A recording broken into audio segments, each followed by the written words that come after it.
It's quite a big difference because with the turbo it's more difficult to have a progressive power because when the turbo comes on, most of the power is coming together, and that is one of the problems we have to find progressivity on the throttle pedal, which is still not the case, but we work on it.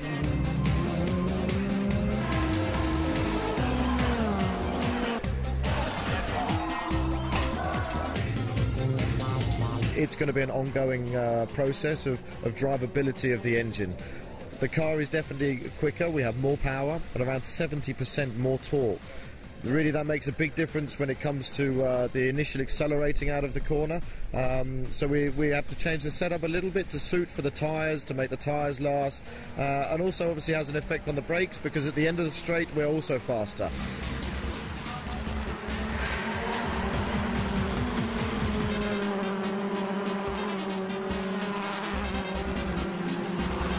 To start with, it's not too bad, and suddenly there is a peak where you suddenly get more power and more torque, and at that point it's very easy to get wheel spin, and you know, that's in the dry.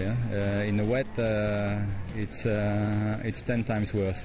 But that makes it more interesting in a way for a driver, and the other upside is that the cars are faster. We have a bit more power, but you know, as a racing driver you always want more and more.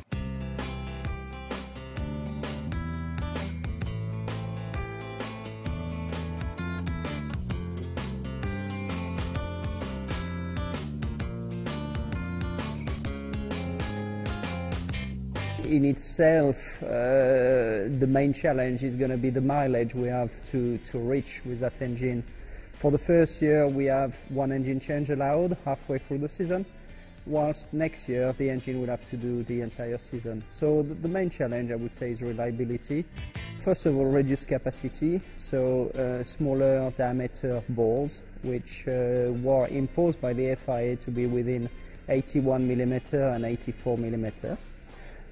Then, of course, the use of a turbocharger, which means that the installation in the car is very different. We are allowed 2.5 bar boost pressure, absolute pressure that is, which means that we have to use an intercooler in the car, which in terms of packaging was quite an interesting, challenging exercise to ensure we make the best of the regulations.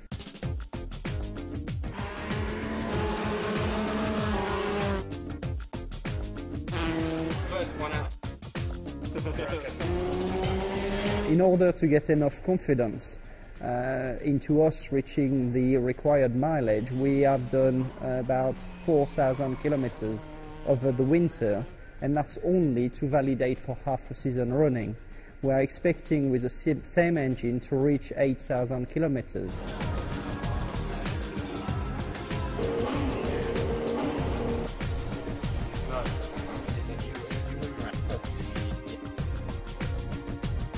From the outside there's very little to see other than a different intake for the front.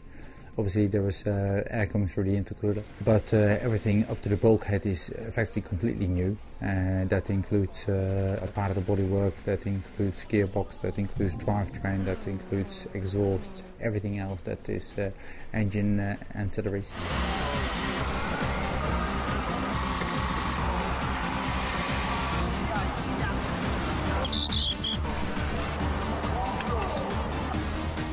All the design, all the testing, all the engine build, the validation.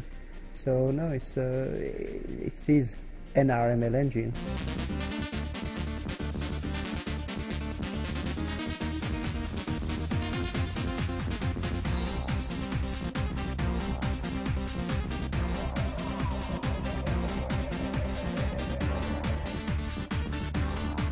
I'm extremely satisfied by the results so far. I mean, a brand new engine, which it has to be said was designed, manufactured, built, validated all within a year, and which managed to win its first 2 events.